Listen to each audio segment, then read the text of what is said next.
Perfect. So welcome to this session on deeper learning with the four shifts. I'm super excited to get to talk to you about this topic. And let me know, can you see that, Christy? Is Yes. everything working well? Okay, perfect. I'm going to move a few things out of my way on my screen so that I can see it better. So as you see there on the screen, deeper learning with four shifts.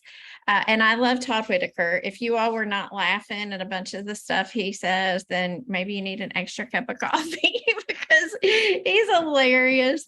But as you see there on the screen, I'm Laura Raganas. I'm a digital learning coach for the entire state of Kentucky. And I have the awesome pleasure of getting to work with all the digital learning coaches in each of your districts. If you're not sure if you have a digital learning coach, please let me know because we need to fix that for you.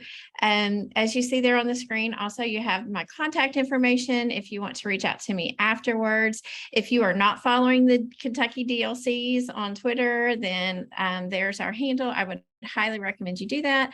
A quick little screenshot of the book that I'm going to reference throughout this session, Harnessing Technology for Deeper Learning by Scott McCloud.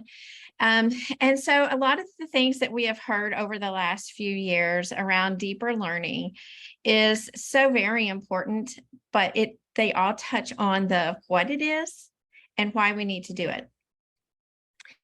And I think one of the things that resonated a lot with me is that we need to make sure that we're supporting the teachers on the how.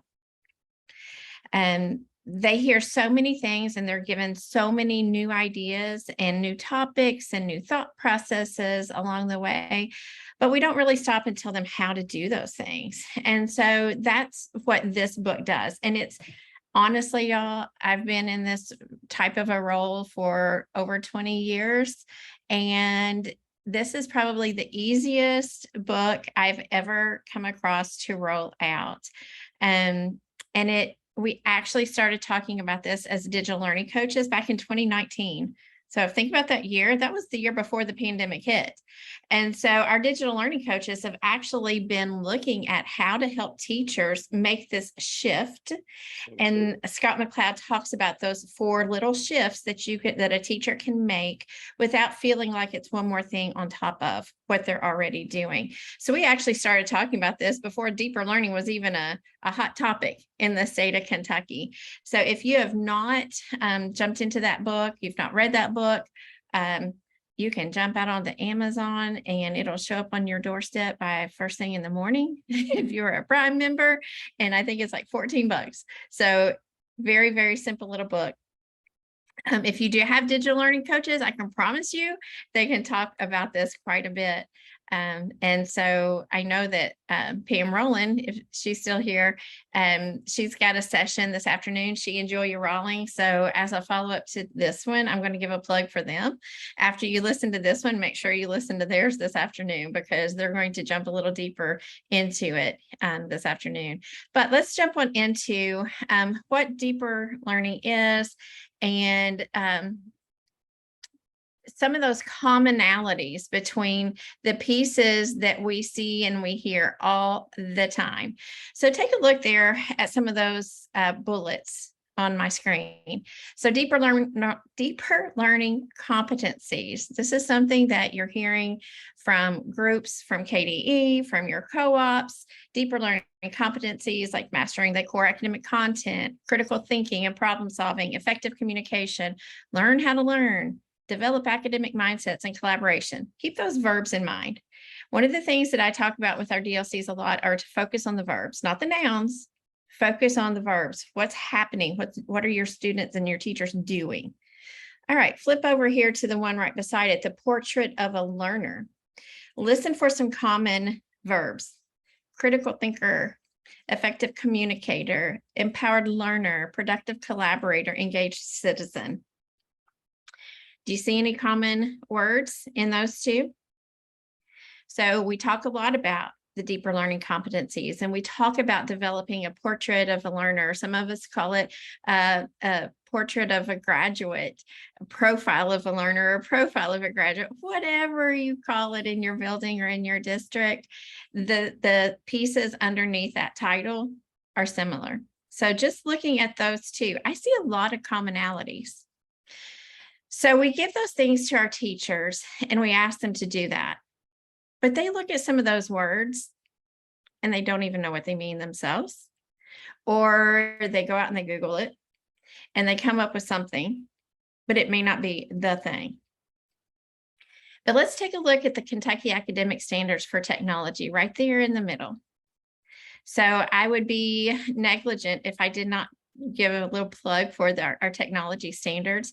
And first and foremost, I need you to understand that the Kentucky Academic Standards for Technology were actually developed in 2019, and there is a legislative regulation behind those.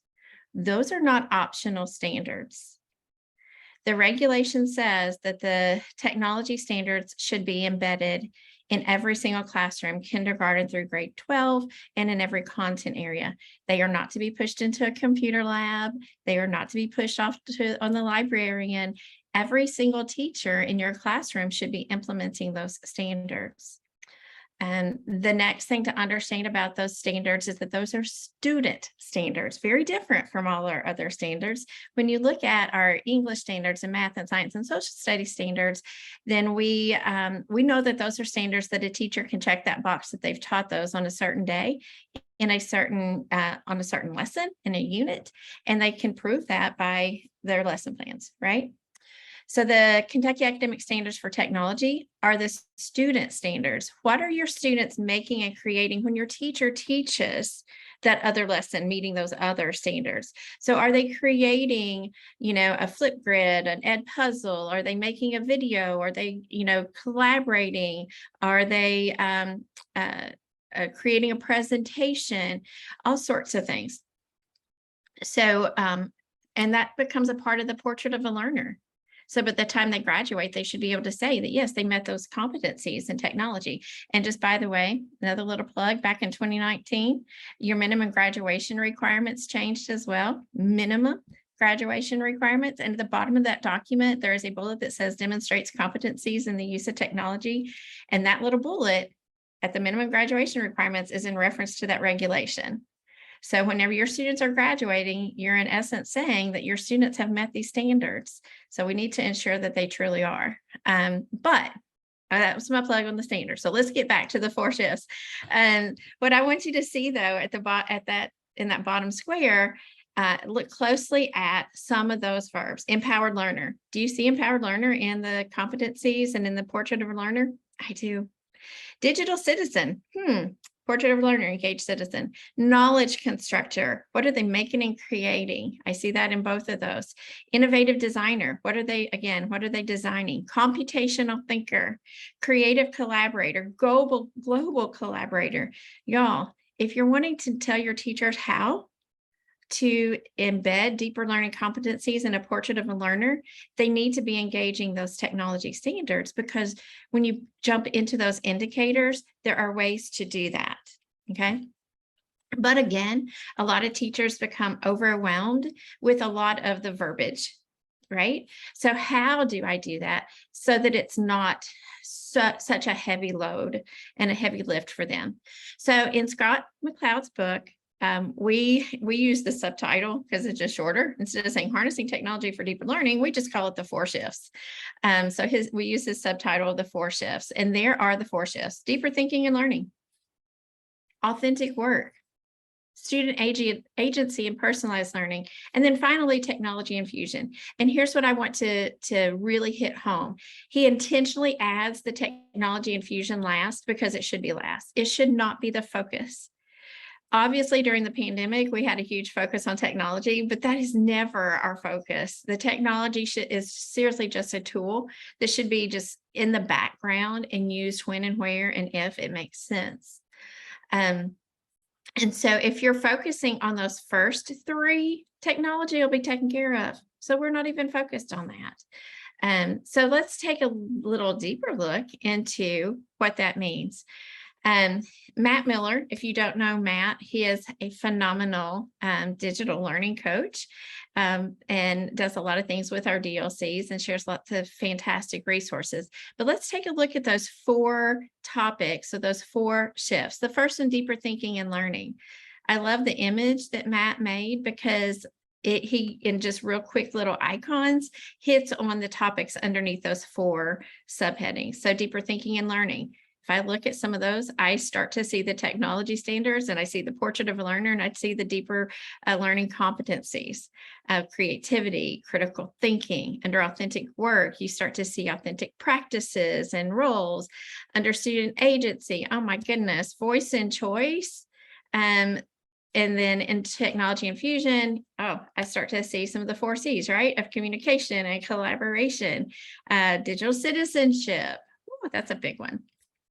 So the great thing is that little book is only 56 pages long, and it really hits really quickly and in very teacher-friendly language, how to start embedding those and not feeling like it's one more thing on top of their lessons that they have to create. So let's take a look, and I'm going to share my slides with you here at the end. But let's take a look at the 4 shifts. First of all, there's the book. Again, if you hop out on Amazon, I promise you can find it really quickly and you can have it on your doorstep tomorrow. Super great little book. But let's look at a checklist that some of our digital learning coaches use. So inside his book, he has this table, but our DLCs have gotten really creative and made a copy of it so that they can share it electronically with their teachers. And so what the 4 shifts do is ask teachers to just focus on how they're designing their lessons and what they're asking their students to do. So when I look at that very first section, deeper thinking and learning, deeper learning schools are moving from an overwhelming emphasis on student mostly doing lower level thinking tasks, to students more often engaging in tasks of greater cognitive complexity. So you're looking at upper levels of Bloom's taxonomy and depth of knowledge. Now, this document, if I were to do every single one of those on every single lesson, can be overwhelming. So what we do with our teachers when our DLCs are working with them is we just ask them to focus on one section. Choose one of these sections. Don't choose the technology one, okay? So choose one of the first 3, either the deeper thinking and learning, the authentic work, or the student agency and personalization. So let's say that the teachers select this first section of deeper thinking and learning. They're going to go through this little set of questions, looking at their lesson plans or their units, whatever it is that however they're working through this. So is your student work deeply rooted in discipline specific and relevant knowledge, skills, and dispositions? Yes, no, or somewhat. Just answer the question really quickly. If it's yes, is the student work focused around big important themes and concepts? Yes, no, or somewhat. So what Scott asks you to do, Scott McLeod, the author, is look at those, and when you hit a no or a somewhat, what is the one little shift, 4 shifts, what is the one little shift that you can make to change that to a yes?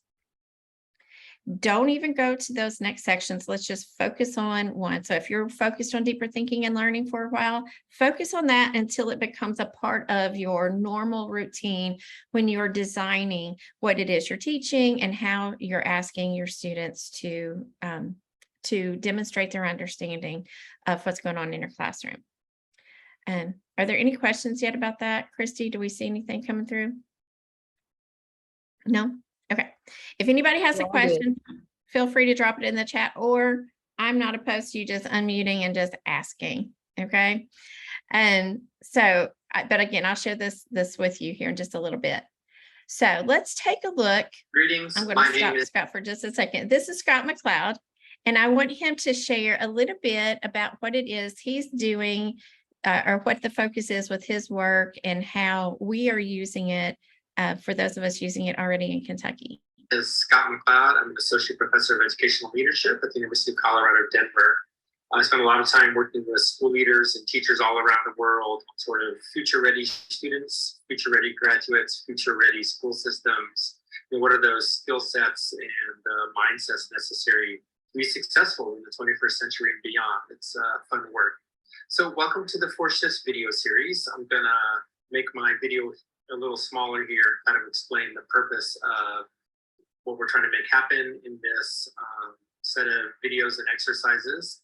And we'll go from there.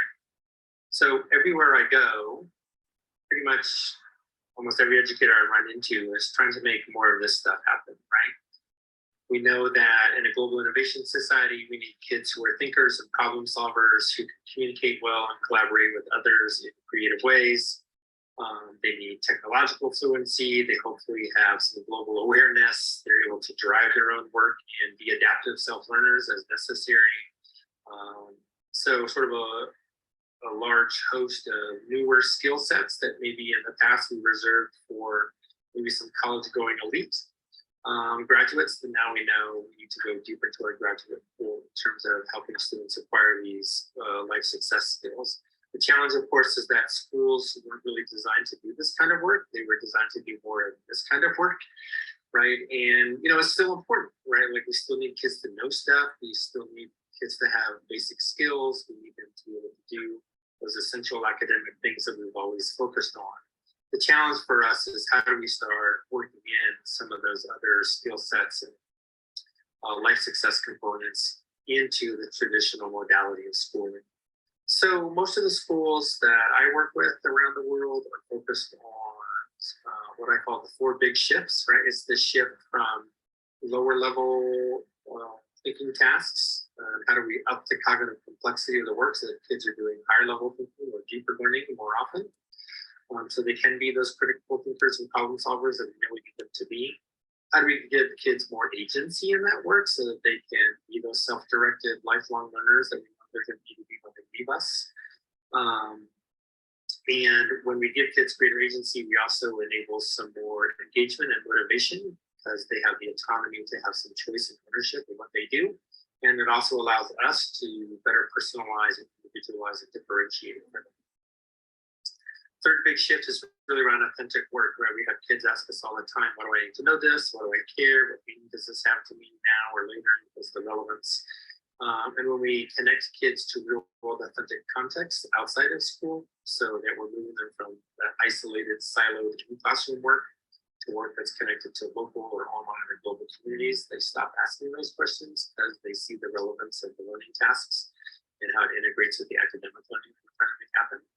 And then the 4th big shift is around tech infusion.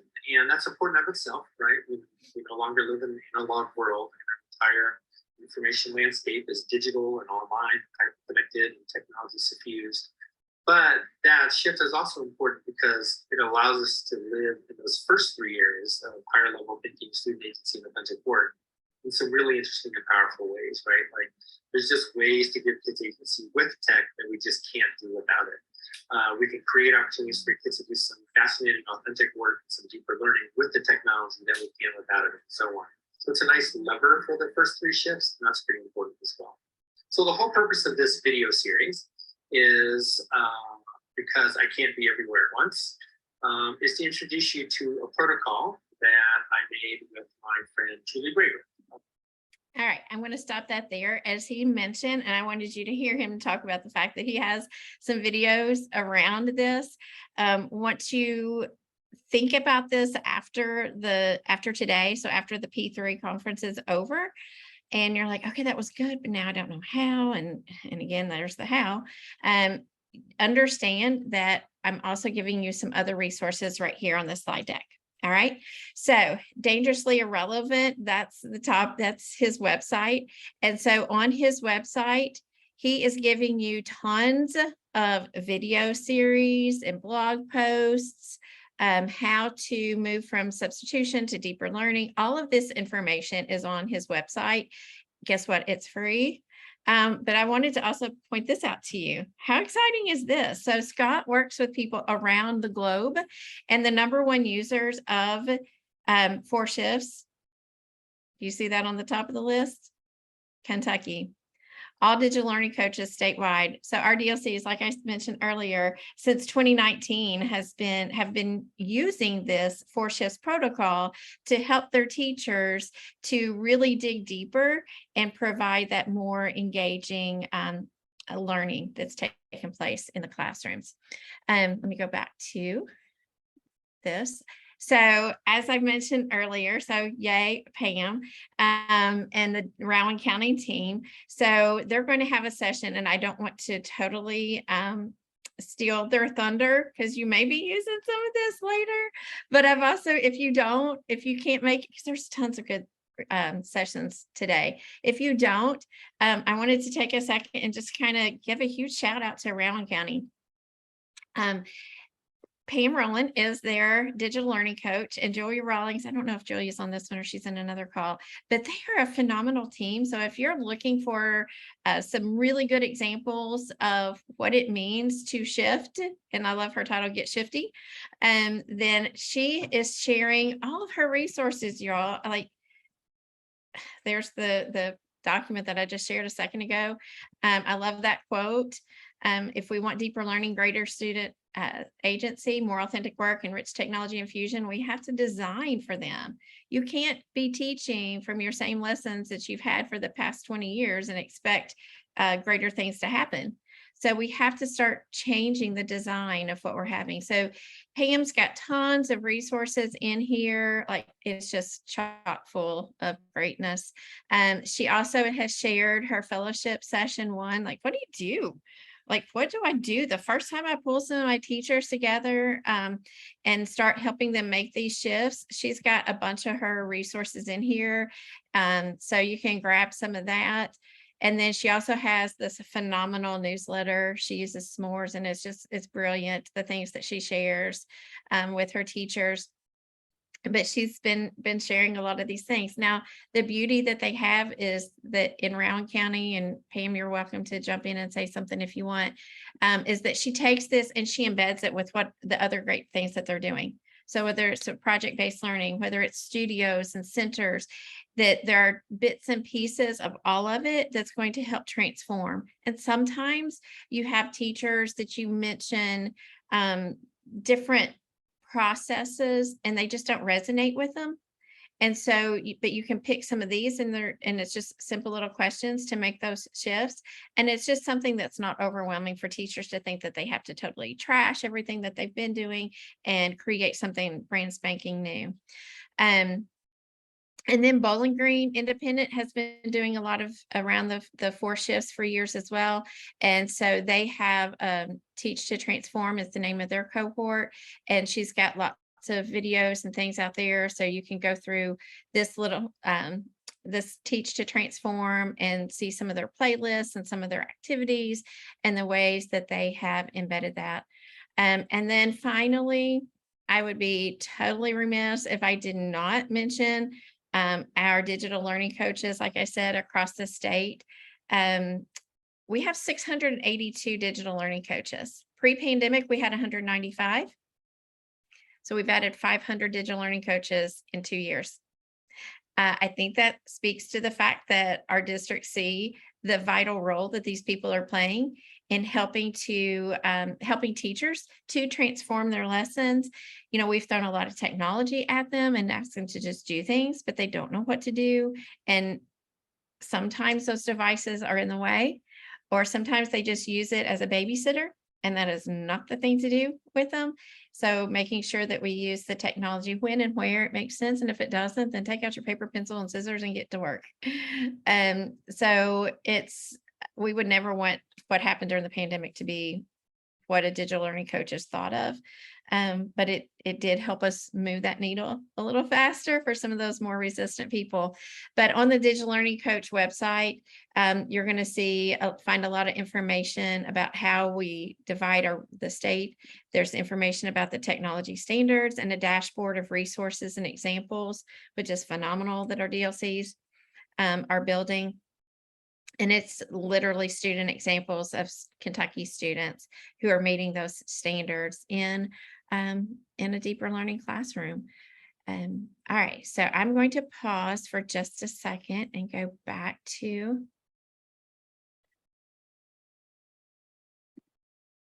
the presentation.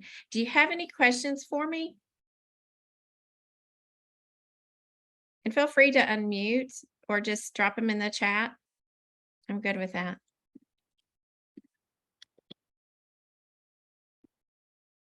Because I have looks like 90 seconds left, right, Christy? That's exactly right. And the countdown's on, Laura. like speed dating, right? I'm going to drop the link to, there's my presentation in the chat. Are you able to see that? Great. Yes, we got it. Thank you. So feel free to use that. If you do have questions, my contact information is on that last slide. And I would also point you to some of those phenomenal DLCs. And like I said, I can't say enough about Pam, who's on here, that she is just one of our rock stars in the state. So if you have questions, I know that she's always willing to help as well. So reach out to her with questions. All right. I'll just chime in real quick and say that it's been completely transformative in our district to start this work. So, and thanks to Laura for kind of putting us in tune with Scott McLeod and the 4 shifts. So definitely look into it, because it's something that, like she said, it has, I think it has a low floor but high ceilings. I think that it's very attainable for teachers. Absolutely. Great job. All right. Thank you, All right. Laura. Appreciate it. Thank Great information you shared with us. Absolutely. My pleasure.